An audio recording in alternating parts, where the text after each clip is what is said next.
Hi guys, what's up? I'm Mary Richardson, a rapid transformational therapy practitioner. In this video, I want to talk to you about anxiety and how you can cope with your anxiety. So this is for you if you have strong anxiety that has been progressing, whether it's been a few months, a few days, or a very long time, even a few years. How you can cope with your anxiety. First of all, let's back up for a moment. Let me fix my, otherwise that'll bug me the whole time. All right. So how can you deal with your anxiety? Anxiety, and this comes from firsthand knowledge. There was a time in my life where anxiety was absolutely on the cusp of becoming really debilitating. I was running my own business like I am now, only there was so much going on in my personal life, so many stressors that I felt overwhelmed. And the fear started coming in, the fearful thoughts of what if this, what if that, what if this doesn't happen, what if that doesn't happen, what if I can't make it work, what if, and just fill in the blanks, right? Every kind of negative what if thought was there.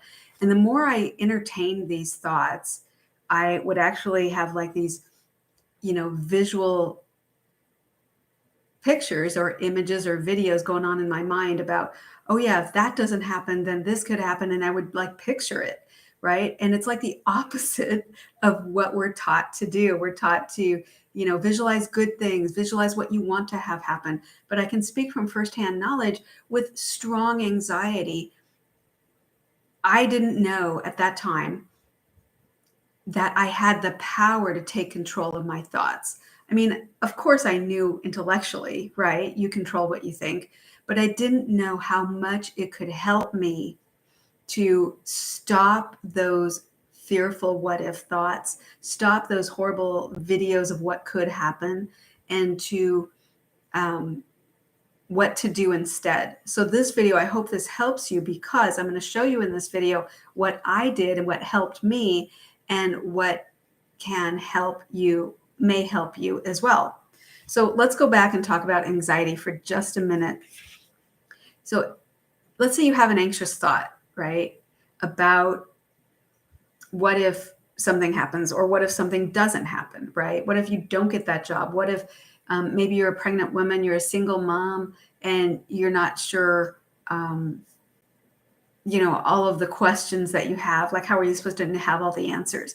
Or whatever you're going through in life. Maybe you're a guy and you're struggling in your job, or a woman, wondering what your next career move is going to be, and how do you make it happen? How do you cope with the things that are outside of your control? And I think that's the crux of anxiety. I think that's where anxiety comes in, because a part of us wants to have control, but another part of us actually realizes we don't have control. We don't have control of anything. I don't have control over, you know, uh, the environment, politics. I don't have control over how people act. I don't have control over anything. And the list goes on and on. So that leaves the question, what do I have control over? Well, really, the only thing we have control over, are our thoughts. So let's say you're in a situation and the anxious thoughts are there, and it keeps ruminating in your mind over and over and over, and it starts a cycle. So you have anxiety, and how you deal with those thoughts. Here are some coping mechanisms which aren't the best. And a lot of videos that I've seen out there, they just talk about coping mechanisms. How do you, and I know that's the title of this video, but I'm really talking about like a long-term strategy so that you can move forward towards your goals. Because short-term coping, yes, it's important. It has a place, absolutely. But when you understand the bigger picture of, do you want to be dealing with this a month from now? Do you want to deal with it tomorrow? Do you want to deal with it a year from now? Do you want your anxiety to get worse? No, that's probably why you're watching this, right? So we have to look at the short term and the long term. So a lot of the videos that I've seen out there, they're great where they have things you can do in the moment.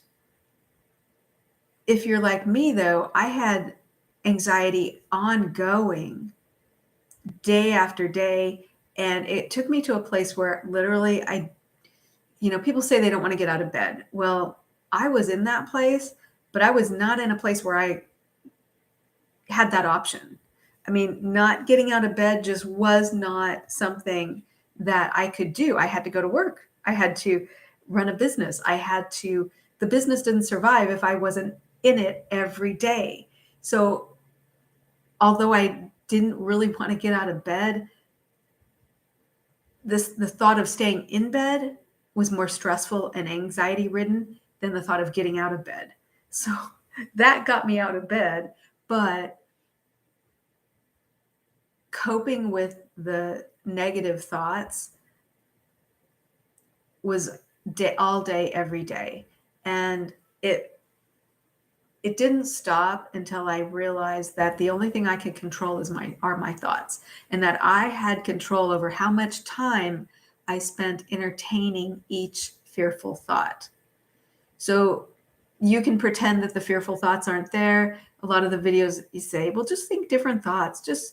Well, that's great, but what do you do when the negative thoughts are there anyway? So it's not to knock any other video. They all have their place and they all have good information that can and may help you. But I'm looking at it from a short term and a long term. All right, so we take anxiety. How do we deal with it? Well, I was running from it. I was in denial of it. And in fact, I didn't even know that it was anxiety, because what anxiety is for somebody else is completely different for me. What stresses somebody else out doesn't stress me out. And what's anxiety for me is not anxiety for someone else. So I started to realize, okay, well, if I'm experiencing anxiety in this exact situation, but there's somebody else out there that's actually thriving by feeling something similar, that helped me, because I realized, well, I can thrive too. I'm going to start looking at what those people are doing that are really motivated by a negative thought. And what do they do? So I started doing a lot of research, I guess you'd call it, informal research, to see, all right, well, why do people thrive in negative situations where other people just crash and burn? And I started looking at what they do. Well, here's what they do. They don't run from it. They name it for what it is. They don't deny it. And they don't let themselves get distracted by other things trying to take their mind off anxiety. They address the unmet emotional needs, and they take action only for those things that will help them overcome the anxiety. Here's an example. Okay, let's say someone's worried about a situation, a financial situation, right? And their business. So they might run from it. Oh, I've got this to do and I'm really busy and I've got that to do. And that was me, because I wanted to earn more. I wanted to have more clients. I wanted to experience a better life and a higher income. But first of all, I wasn't even calling it anxiety. I didn't even know that me keeping myself super busy was just a distraction, and it was running from anxiety. And soon I began to realize, well, if I want more clients, I have to actually sit at my desk and show up in my business. And so I started doing that.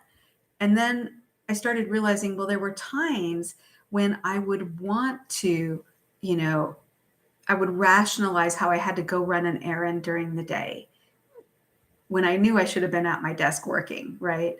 And I would rationalize it, justify it. Oh, it's super important. And over time, I realized what I was experiencing in the moment was strong anxiety over something. And I was trying to deny it and distract it by getting myself into a different environment. Now, getting yourself into a different environment can actually change how you feel about things, but I was doing it as a coping mechanism to run from it.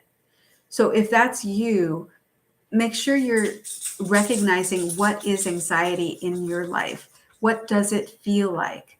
Are you calling it stress? Are you calling it overwhelm? Are you calling it frustration? What is anxiety? What does it look like in your life? What does it feel like? Does it feel like you can't make a decision and you end up procrastinating? Because I was doing that too. I was procrastinating, but now what I realize, when I start to procrastinate and I don't keep moving forward on a task, I realize that there's something that I feel like I don't have the tools to finish the task. In other words, I don't have the knowledge maybe, or the information, or I don't know. I maybe have a lot of insecurity about how it will come out.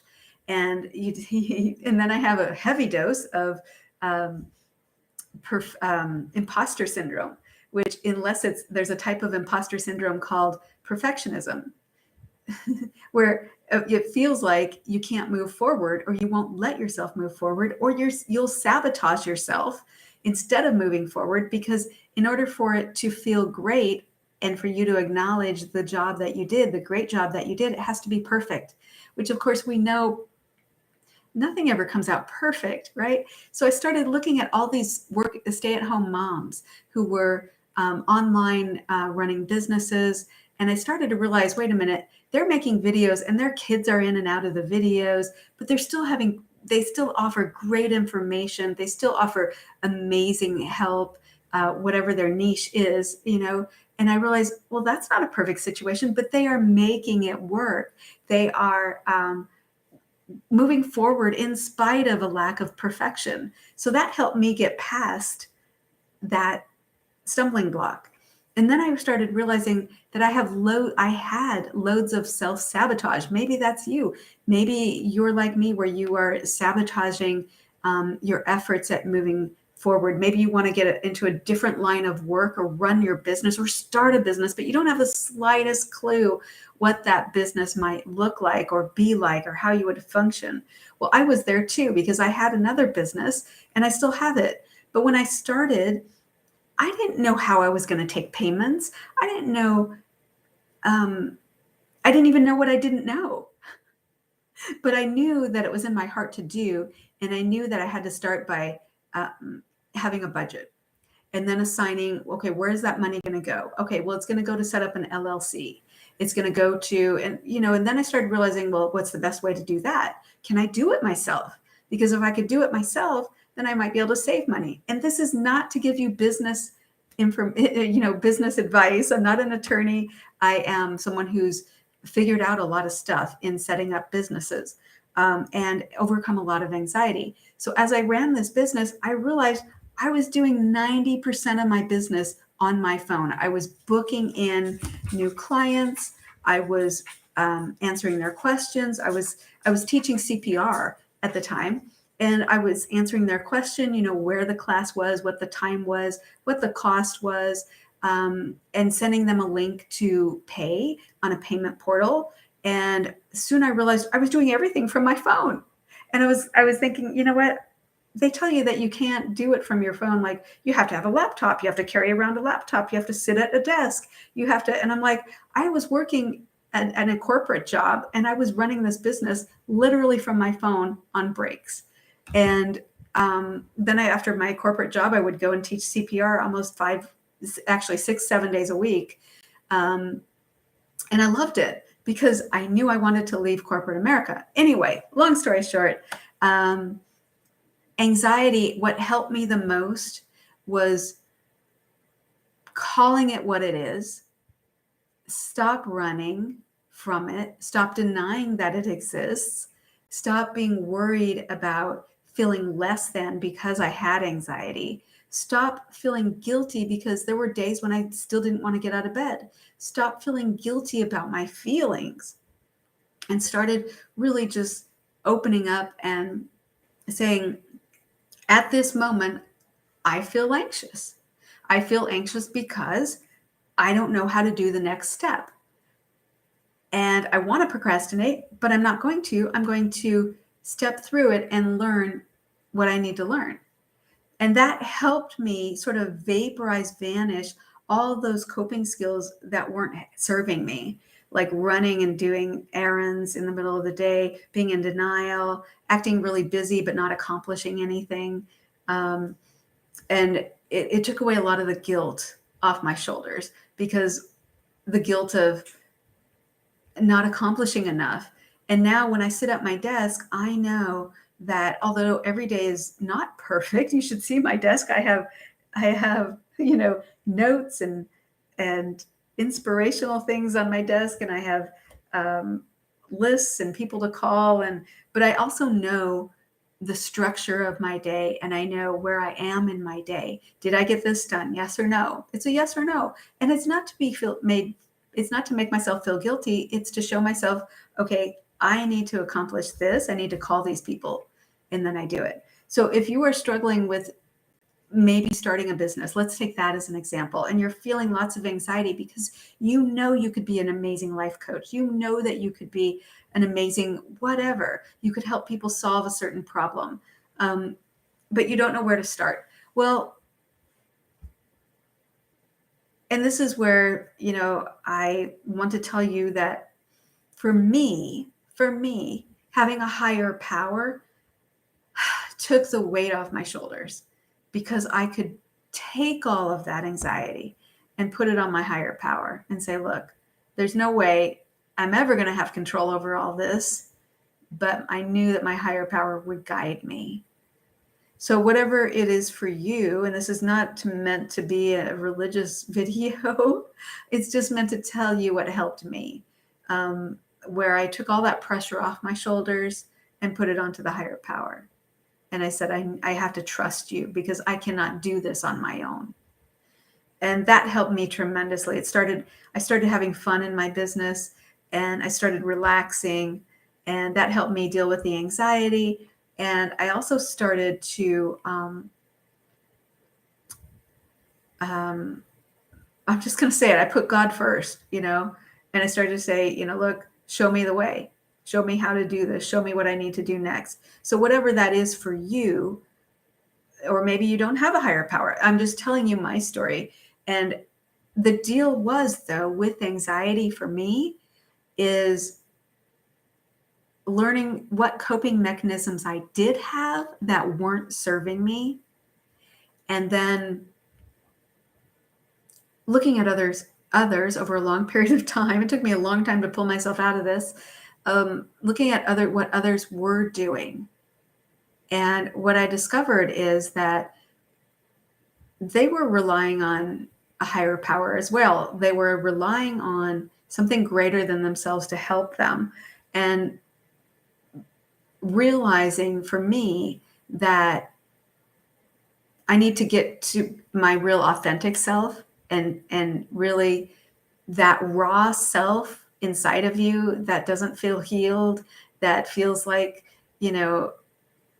whatever, I know people struggle with others not liking them, and that really holds them back. Or what if, social anxiety, what if I get into a situation and I'm just uncomfortable? What do I do? And just thinking about it can bring on stress. Whatever anxiety is for you, you have to identify